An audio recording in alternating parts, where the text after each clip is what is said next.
Hello, সবাইকে নমস্কার।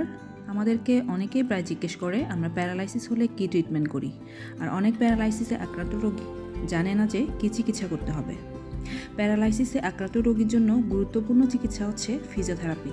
যেসব পেশেন্টের কমপ্লিট প্যারালাইসিস তাদেরকে আমরা পেসিভ মুভমেন্টের মাধ্যমে আস্তে আস্তে মাসেলের অ্যাক্টিভিটি ফিরিয়ে আনার চেষ্টা করি।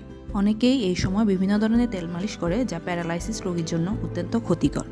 একজন গ্র্যাজুয়েট ফিজিওথেরাপিস্টের পরামর্শ ছাড়া আপনারা কোনো ধরনের অপচিকিৎসা করবেন না, কারণ এই ধরনের তেল মালিশ বা কবিরাজি আপনার অথবা আপনার রোগীর দীর্ঘমেয়াদী ক্ষতি করে।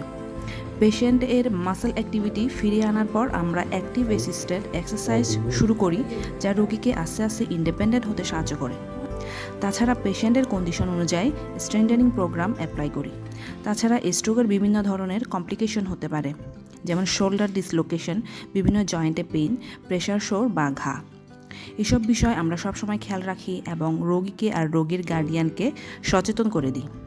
আর এই ধরনের পেশেন্টদের আমরা বিভিন্ন অকুপেশনাল অ্যাক্টিভিটিস, সাইক্লিং, জিম বল এক্সারসাইজ করাই, যা রোগীকে শারীরিক এবং মানসিকভাবে শক্তিশালী করে। ধন্যবাদ সবাইকে।